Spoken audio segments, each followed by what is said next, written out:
તો ભગવાન દત્તાત્રેય આપણને બોધ આપવા માંગે છે કે મારી પાછળ ગાય છે, મેં મારી પાછળ ગાય રાખી છે. અને આપણે બધાએ અત્યારે ગાય ક્યાં રાખી છે? તો કે આપણી આગળ રાખી. ગૌ માતાને આપણે બધાએ સરેઆમ રાખી દીધી છે, એટલા માટે જ કતલખાનામાં જઈ રહી છે. ભગવાન દત્તાત્રેયે ગૌ માતાને પોતાની પાછળ સ્થાન આપ્યું છે. યાની એમ ભગવાન કહેવા માંગે છે કે ગાયની ઢાલ બનીને આપણે બધાએ રહેવું જોઈએ. ભગવાન દત્તાત્રેય આપણને કેટલો બોધ આપે છે આપણા ઉપર છે. માત્ર ભગવાનના 10,000 પગથિયાઓ ચડીને દર્શન કર્યાવાથી એ ભગવાન તો પ્રસન્ન થાય, પણ એનાથી વધારે પ્રસન્ન કરવા હોય તો આપણે એની વિચારધારાને સમજીએ તો ગિરનારી મારો વધારે પ્રસન્ન થશે આપણા ઉપર. ઘણા માતાજીને પણ ગૌ માતાને પાછળ રાખવામાં આવી, જેનો અર્થ એમ સીધો કે ગૌ માતાની રક્ષા જરૂરી છે. આજકાલે તો ખાસ જ્યારે આટલા બધા કતલખાનાઓ ખુલી રહ્યા છે ત્યારે બાળ ગંગાધર તિલક હતા, એમ કહે કે મને મારી નાખો પણ તમે ગાય માતાને હાથ ન અડાડો.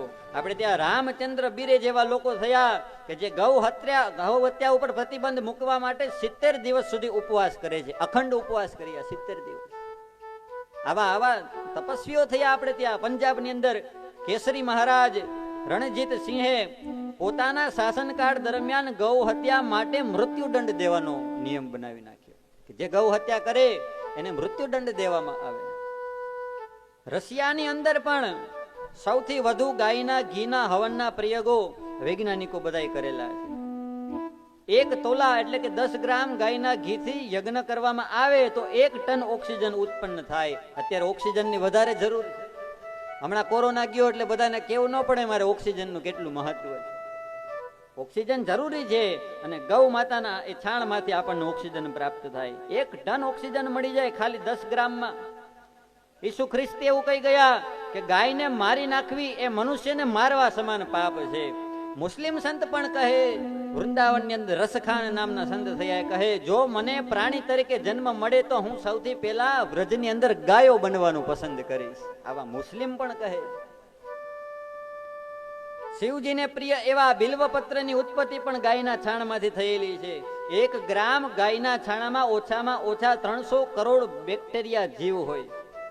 ગાયના દૂધની અંદર 200% કેલ્શિયમ હોય, 10% સોડિયમ હોય, ફોસ્ફરસ મળે, આર્યન મળે, સલ્ફર મળે, પોટેશિયમ મળે. આ બધા અમુક ટકામાં આપણને પ્રાપ્ત થઈ જાય. એટલું બધું પૌષ્ટિક છે ગૌ માતાનું પય. સ્કંદ પુરાણ એમ કહે છે કે ગાય સર્વવ્યાપક છે અને વેદ પણ સર્વવ્યાપક છે. વેદની સાથે સરખાવવામાં આવી છે ગાયને. આવો બધો ગૌ મહિમા છે. પણ આપણે બધાને શું, ગાયો તો જાય કતલખાનામાં, આપણને શું ફાયદો એમાં? એને બચાવવા જાય ખોટા આપણે શહીદ થઈ જઈએ. અરે યાદ કરો આપણા સુરાપુરાને કે ગાયોની રક્ષા માટે કપાય, બેન દીકરીની લાજ બતાવવા માટે કપાઈ જાય, અને અમારા સુરાપુરા ગંગા જીડિયા દાદા ગૌ માતાની રક્ષા માટે કપાઈ જાય. પરંતુ આપણને શું છે, આપણે તો શહીદ થઈ જાય ને એવો ભાવ રાખીએ આપણે કે તા દુઃખ થાય. આજે ગૌ હત્યાના કિસ્સાઓ બહુ વધી જાય છે. અરે મને ખ્યાલ નથી, એક જગ્યાએ બહુ વિશાળ માત્રામાં ગૌ કતલખાનું ખોલવામાં આવ્યું છે. બહુ મોટું બધું કતલખાનું છે. સરે આમ ગાયોને કાપવામાં આવે છે. જો આપણે નહીં જાગીએ તો કોણ જાગશે? આપણે જ પાછા ગાયને વેચી નાખીએ. દુઃખની વાત એ છે આપણે બધા જ વેચીએ છીએ. શા માટે? તો કે ગાય દૂધ નથી દેતી, માં દૂધ નથી દેતી એટલે એને વેચી નાખે છે. કા તારો જન્મ થયો પછી તારી માં દૂધ દેવાનું બંધ કરે તો એને વેચી નાખસ? ક્યાંને વેચી નાખ તારી માને? નથી વેચતા. શા માટે? મારી માં છે. તો આ તો ગૌ માતા તો આખા જગતની માં છે, તો શા માટે આપણે એને વેચી નાખીએ? દૂધ ના આપે તો કાંઈ નહીં, ગૌશાળામાં દઈ આવો. સેવા કરવા વાળા ત્યાં પણ છે, નિસ્વાર્થ ભાવે સેવા કરે. પણ નહીં, પૈસા મળે વેચી નાખીએ. અરે તમે પાપના ભાગી બનો છે. તો જુઓ, એ ચંદ રૂપિયા માટે, થોડા રૂપિયા માટે તમે કેટલા પાપના ભાગીદારી બની જાવ છો. અરે આપણે ત્યાં તો આપણો આર્યવર્ત છે. કોઈ વ્યક્તિ ગુજરી જાય એની પાછળ ગૌદાન કરવામાં આવે, પણ આ તો જીવતા જ ગાયોને વેચી નાખે. વેચવી ન જોઈએ, ગૌદાન કરવું જોઈએ. પરંતુ અફસોસની વાત છે આપણે ત્યાં ભગવાન કૃષ્ણ ભાગવતમાં પોતાની લીલાઓમાં કેટલું બતાવે, ગૌ માતાને કેવી સાચવે છે ભગવાન કૃષ્ણ. પંચગવ્યનો મહિમા તો તમે જાણો, ગાયોની 5 વસ્તુ એનો મહિમા તો તમે જાણો. અરે ગાયની જીભ ખાલી આપણી હથેળીમાંથી ફરી જાય તો આપણા હાથની રેખાઓ બદલી નાખે આ ગૌ માતા. એટલા માટે જ દરરોજ એને રોટલી દેવી જોઈએ હથેળીમાં. એ માની જીભ આમાં પડશે, આપણી રેખાઓ બદલી નાખશે આ ગૌ માતા. એવો મહિમા છે ગૌ માતાનો, ગાયની રજનો મહિમા છે. ભગવાન શ્રી કૃષ્ણએ એટલા માટે જ પાદુકા પણ ધારણ નથી કરી કે ગૌ રજ ઉપર એને ચાલવા મળે, એનો ગૌ રજનો સ્પર્શ થાય ભગવાનને. ભગવાન નાના હતા ત્યારે ત્યાં ગૌશાળામાં આડોટતા ભગવાન, કે જ્યાં ગૌની રજ હોય. આવો બધો ગૌ મહિમા છે. શ્રી કૃષ્ણએ ગાયને ચરાવવાનું ગોપાષ્ટમીથી પ્રારંભ કરેલું છે. અને ભગવાન રામ પણ બતાવે ગૌ મહિમા. શ્રી રામ જંગલમાં જતા હતા વનવાસ દરમિયાન, એ પેલા ત્રિજાત નામના બ્રાહ્મણને ગૌદાન કરેલી.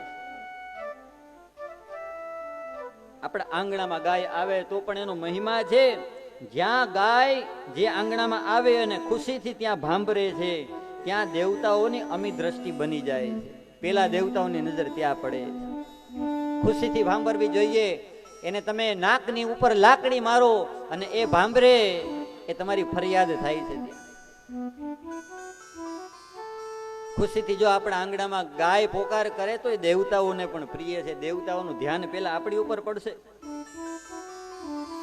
ગાયની પૂંછડી હોય, 33 કોટી દેવતાઓનો વાસ છે. ગાયની પૂંછ છે એમાં હનુમાનજીનો વાસ બતાવ્યો છે. એટલા માટે આપણે ગાયના પૂંછડાથી નજર ઉતારીએ. ગાયની નીચેથી ગરકવાનો પણ વિધાન બતાવવામાં આપ્યું આપણે ત્યાં કર્મકાંડમાં. ભય મુક્તિ થાય, આપણા નક્ષત્રોની જે કોઈ મુક્તિ થઈ જાય આપણામાંથી અશુભ હોય. વિપ્રધેનુ સુર સંત દિન મલ્લિનઃ મનુજ અવતાર. એટલા માટે ભગવાન ગાયોની રક્ષા માટે અવતારેલી છે. ભગવાન મહિમા બતાવે છે. એમાં પણ જો કાળી ગાય હોય, એ કાળી ગાયની પૂજા કરવામાં આવે તો 9 ગ્રહ શાંત થઈ જાય. 9 ગ્રહની શાંતિ થઈ જાય આપણા માટે. પરંતુ એના માટે ગાયોની સેવા, એની પૂજા, એની રક્ષા જરૂરી છે. એટલા માટે મને આ દત્ત યજ્ઞમાં લાગે કે ભગવાન દત્તાત્રેયને જોઈએ એટલે એની પાછળ ગાય છે, જેથી કરી અને આપણને ભગવાન આ બાવલીઓ, આ ગિરનારી આપણને બોધ આપવા માંગે છે કે તમે બધા પણ ગાયની રક્ષા માટે કંઈક કરો.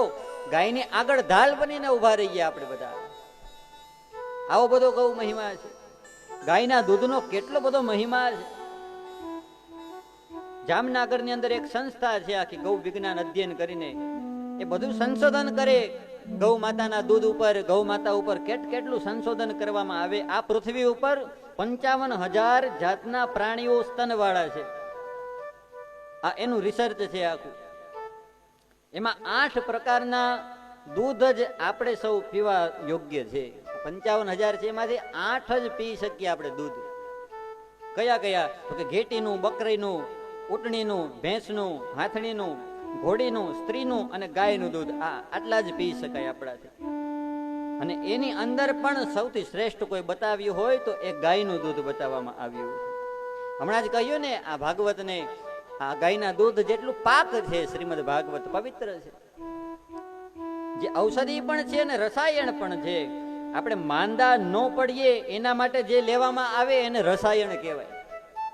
બીમાર પડી ગયા હોય એમ નહીં, નિરોગી હોય એટલા માટે નિરોગી પર જળવાઈ રહે એટલા માટે જે આપણે લઈએ એને રસાયણ કહેવામાં આવે. એટલા માટે માંદા ન પડે એટલા માટે ગાયનું દૂધ દરરોજ પીવાનું કહ્યું છે. એટલા માટે એને રસાયણ કહ્યું છે. રસાયણ અને ઔષધિમાં તફાવત છે. માંદા પડી ગયા હોય અને સાજુ થવા માટે જે લઈએ એને ઔષધિ કહેવાય, અને માંદા ન પડ્યા હોય ને લઈએ એને રસાયણ કહેવાય. તો ગાય માતાનું દૂધ રસાયણ પણ છે અને ઔષધિ પણ છે, બંને છે. ગૌ માતાની અંદર 33 કોટી દેવતાઓનો વાસ બતાવવામાં આવે. સર્વ દેવી દેવતાઓ એમાં વસે છે. ગૌમયે ગાયના છાણમાં લક્ષ્મીજીનો વાસ બતાવ્યો.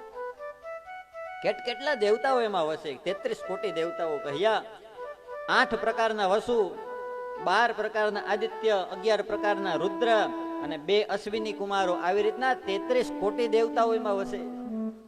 તો એ ગૌ માતાના દર્શન કરવા જોઈએ, એની પૂજા કરવી જોઈએ. અને ખાલી પૂજા કરે નહીં થાય, એની રક્ષા માટે પણ આપણે કંઈક કરવું પડશે. આ વ્યાસપીઠને તો જ્યારે અવસર મળે ત્યારે એક મનની ઈચ્છા છે, તમન્ના છે કે જેનું માનસ ગૌ કથા કરવી, કે જેથી કરી અને ગાયોનો મહિમા ખ્યાલ પડે બધાને, ગાયો વિશે જાગૃતિ પ્રાપ્ત થાય. પરંતુ આપણે બધા તો શું આપણા સ્વાર્થ માટે બસ પૂજા કરવી હોય, યજ્ઞ કરવો હોય ત્યારે જ ગાય માતા યાદ આવે. ખરેખર તો આપણા ઘરે કઈક સારા કામ કરીએ ત્યારે ગાયને લીલું અવશ્ય નાખવું જોઈએ. ગાય માતાનો પણ અધિકાર છે, એટલા માટે જ એને માતા કહીએ છીએ. તો માં જેવું આપણી સાથે વર્તન તો કરીએ. ભગવાન દત્તાત્રેયે પોતાની સાથે એક ગાય રાખી છે. એનું કારણ એક તો આ છે કે ગૌ રક્ષા જરૂરી છે, અને બીજો એ ઉપદેશ આપે છે ભગવાન દત્તાત્રેય કે હું મારી સાથે ગાય રાખું છું, એનો અર્થ એમ કે મારી સાથે બધાય દેવી દેવતાઓ સદાને માટે રહે છે. જેમ ગાય સદાને માટે મારી સાથે રહે એમ આપણે પણ ભગવાન દત્તાત્રેયની જેમ વિચારીએ તો ક્યારે પણ આપણાથી પાપ ન થાય. જો દત્તાત્રેય એમ કહે કે મારી સાથે ગાય હંમેશા હોય, બધા દેવી દેવતાઓ હંમેશા મારી સાથે હોય, એટલા માટે મારાથી ક્યારેય દુષ્કર્મ નથી થતું. એ જ વિચાર આપણે રાખી લઈએ કે પરમાત્મા આપણને બધે જોવે છે, તો આપણાથી દુષ્કર્મ થતા બંધ થશે. છઠ્ઠા સ્કંદના પહેલા અધ્યાયમાં કહ્યું છે કર્મના 14 સાક્ષીઓ છે, સૂર્ય, ચંદ્ર, અગ્નિ, વાયુ, આકાશ, દેવતાઓ, સંધ્યાઓ, કાળ, ધર્મ, દિવસ, રાત્રિ, દિશાઓ, જળ, પૃથ્વી. આટલા બધા સાક્ષીઓ છે. આપણે કોઈ પણ કામ કરીએ, દિવસના કામ કરીએ તો સૂર્ય સાક્ષી બની જાય, રાતના કામ કરીએ તો ચંદ્રમા સાક્ષી બની જાય. આટલા બધા 14 સાક્ષીઓ છે. તો એ વિચારધારાથી રહીએ તો આપણું જીવન નિર્મળ બની જશે, આપણું જીવન સાત્વિક બની જશે. એટલા માટે પરમાત્મા ગાયને પોતાની સાથે રાખે. ગાયોનો વિશેષ મહિમા છે. શ્રીમદ ભાગવતના મહાત્મ્યના 3જા અધ્યાયમાં એવું બતાવવામાં આવ્યું છે. તત્વતઃ આટલા લોકો એક જ છે. કેટલા? તો કે આ 12 ની અંદર ક્યારે પણ ભેદભાવ ન કરવો જોઈએ. ભાગવતજીમાં કહ્યું ઓમકાર, ગાયત્રી, પુરુષ સુક્તમ, ત્રણેય વેદ, 12 અક્ષર, ઓમ નમો ભગવતે વાસુદેવાય મંત્ર, 12 મૂર્તિમાન સૂર્ય, પ્રયાગરાજ, સંવત્સર એટલે કે કાળ, અગ્નિહોત્ર બ્રાહ્મણ હોય એ, સુરભી ગાય હોય એ, તુલસી હોય એ, વસંત ઋતુ અને પુરુષોત્તમ, આ 12 ની અંદર ક્યારે પણ તફાવત ન કરવો જોઈએ. આ તત્વતઃ એક જ છે બધા. તો પુરુષોત્તમ, વેદો, પ્રયાગરાજ એટલે કે સર્વ તીર્થો, સૂર્યનારાયણ, તેજસ્વી દેવતાઓ, તુલસીઓ, આ બધાની સાથે સુરભી એટલે ગાયને સરખાવવામાં આવી છે. તો ગાય કેટલી મહત્વ છે આપણા માટે, પરંતુ આપણે એનું મહત્વતા નથી જાળવતા. અને એને પછી કેતા દુઃખ થાય, ઢોરની જેમ આપણે બધા રજડાવી દીધી છે બધે ગાય. શ્રીમદ ભાગવતજીની અંદર ગૌ મહિમા બહુ બતાવ્યો છે. ભગવાન કૃષ્ણએ પણ ગૌ મહિમા ખૂબ બતાવ્યો છે. શ્રીમદ ભાગવતજીમાં કહેવામાં આવ્યું છે ઉક્તમ ભાગવતમ નિત્યમ કૃતમ ચ હરિચિંતનમ તુલસી પોષણો ચૈવ ધેનુનાં સેવનો સમમ. ઉક્તમ ભાગવતમ નિત્યમ, દરરોજ ઉઠીને ભાગવતજીનો પાઠ કરવામાં આવે. કૃતમ ચ હરિચિંતનમ, પરમાત્માનું ચિંતન કરવામાં આવે. તુલસીનું પોષણ કરવામાં આવે, અથવા તો ગાય માતાની સેવા કરવામાં આવે. આ બધાના ફળ સરખા છે. આવો બધો ગૌ માતાનો મહિમા બતાવવામાં આવ્યો છે આપણે ત્યાં સદગ્રંથોની અંદર.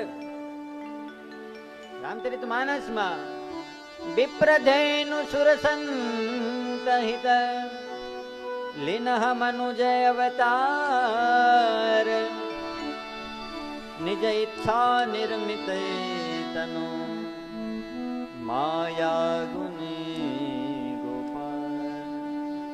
ભગવાનનો અવતાર કારણ બતાવ્યું ત્યારે ગૌસ્વામીજી કહે કે વિપ્ર યાની કે બ્રાહ્મણો માટે, જે વિપ્ર છે એના માટે પરમાત્માનો અવતાર થાય, એના ઉપર અત્યાચારો થાય ત્યારે અવતાર થાય. વિપ્ર ધેનુ, ધેનુ યાની કે ગૌ માતા ઉપર જ્યારે અત્યાચાર થાય ત્યારે ભગવાન પ્રગટ થાય.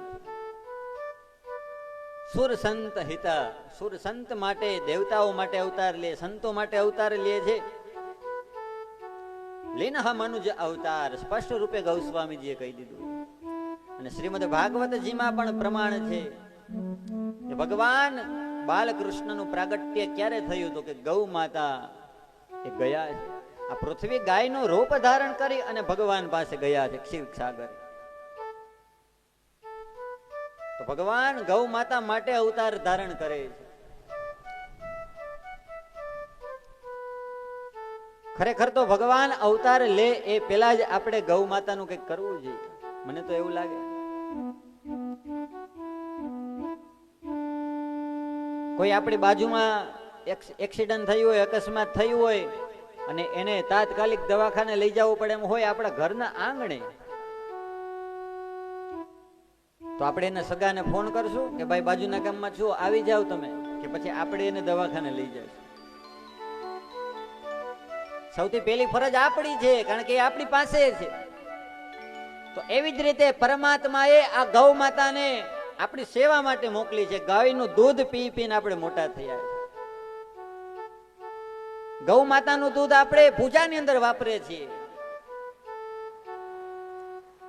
આટલા બધા સહાય થાય છે ગૌ માતા આપણને, તો પેલી ફરજ આપણી પણ બને છે કે ગૌ માતા માટે. એટલા માટે ભગવાન દત્તાત્રેય સાબિત કરવા માટે, સિદ્ધ કરવા માટે પોતાની પાછળ રાખી છે ગૌ માતા.